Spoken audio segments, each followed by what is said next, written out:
I'm back dito sa aking YouTube channel, Nonoitan TV. So magandang araw sa lahat.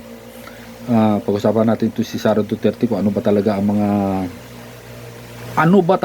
ang nagawa nito para sa atin, sa bayan. At yung mga yung mga pisot niyang supporters, yung mga warriors niya dito sa social media, pinagtatanggol pa itong si Inday Lustay. Ano ba nagawa nito? Naging Vice President, hiningi niya yung Defense Secretary, yung maging Defense Secretary sana kay Bongbong Marcos. Hindi ibinigay ni Bongbong Marcos sa kanya yung Defense Secretary. Alam mo kung bakit? Tatay ni Sara Duterte, maka-child na yun eh. Tapos bibigay kay Sara yung Secretary of Defense. Aba ano yun? Baka mamaya lahat ng mga bahura dyan sa West Philippine Sea, sure ball, kung si Sara ang Defense Secretary, may mga istruktura na ngayon yan. Baka yung dito nga, ngayon nga nangyayari yung mga isda na mga frozen, yung makikita mo nakalagay sa karton, sa box na karton, tapos nagyayelo, galing na yan doon sa WPS. Yung ibinibinta na yan, galing na yan doon, galing ng China yan, ibinibinta sa atin, sa sarili sa ating sa ating natural resources dyan sa WPS. Yung mga isda na para sana sa atin, yung kinukuha ng China para ihulihin nila, tapos i-repack, lalagay sa box, i-yelo, tapos ibibinta sa atin. So doon, iyon ba ang gusto ninyo, yung mga pisot na yung mga butalo na mga DDS supporter? Itong si Lustay ang gagawin ninyong presidente? Anong mangyayari sa atin? Anong mangyayari sa ating bansa kung itong si Lustay na ito ang maupo na presidente? Wala namang alam ito. Naupo nga sa DPWH, sa Department of Education. Anong ginawa? Wala. Bilyon-bilyon ang pundo na walang parang mula. Imbestigahan sa Kongreso, sa Senado, sa Quadcom ng Congress, hindi nagsasalita. So itong si Inday Lustay, isa lang ang isa lang ang masasabi ko, duha pang ito. Wala kang project, wala kang nagawang kahit man lang 10 metrong tulay dyan na ginawa mo sana.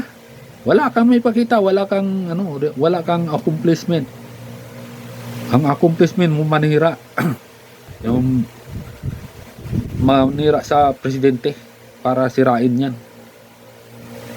Nag-uumalma kayo na ganun para lang ibaling kay Presidente Bongbong Marcos yung kasalanan ninyo.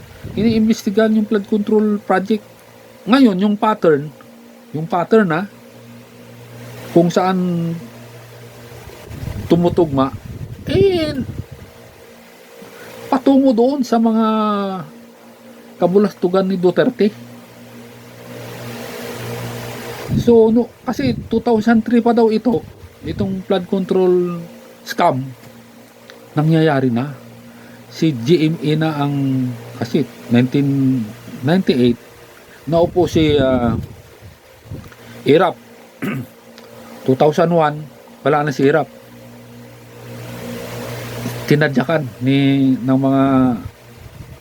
mga siyempre wala namang mananadyak, kasi yung mga kawatan din ang nananadyak doon kay Estrada, kasi gusto nilang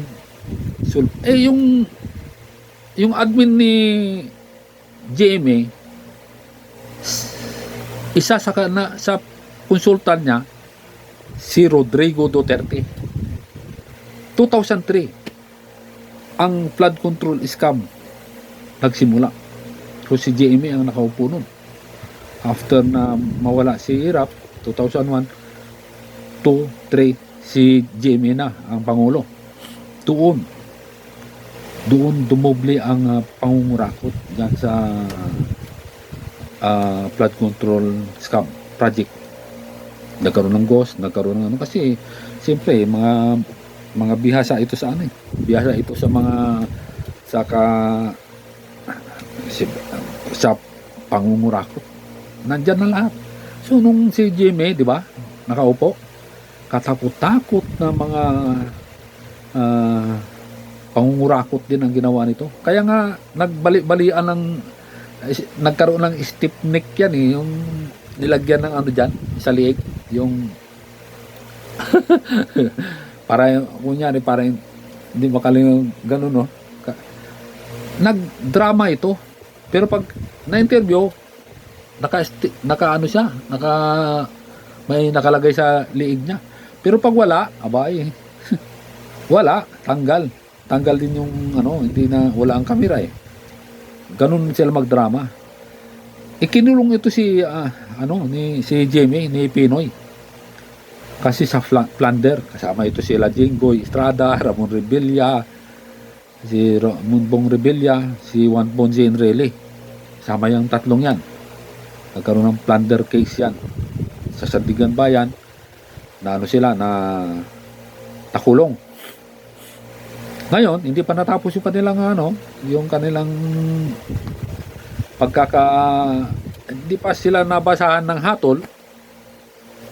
Nung nawala si Pinoy, si Digong na ang yung poong nasa Rias na ang naging pangulo, pinakawalan itong sila GMA, yung tatlong si Juan Ponce Enrile, si Ramon Bong Revilla, si Jingo Estrada. Pinakawalan nitong si Rodrigo. Lahat ng magnanakaw pinakawalan. At ang ipinalit itong si Laila de Lima, na ginawa nila ng script para makulong ito. Ngayon, nung nirebisa ang kaso, yung habang nililitis si Laila de Lima, nakitaan ng butas yung kanilang witness ni Duterte. Kaya ito si Senator Laila de Lima, dati former Senator Laila de Lima, now congresswoman, nakapagpiyansa. After nang makapagpiyansa, ilang taon, nagkaroon ng hatol ang korte na si Laila de Lima walang sala, napawalang sala, na dismiss. Yung nga sinasabi ko, ang tulay, pag yung nilagyan ng maraming bakal yan at maraming simento, matibay, talagang matutuloy.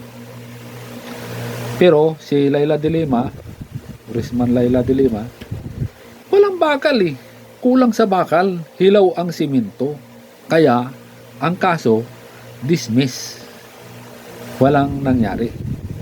Itong si Sara Duterte, maraming kinakaharap na kaso ito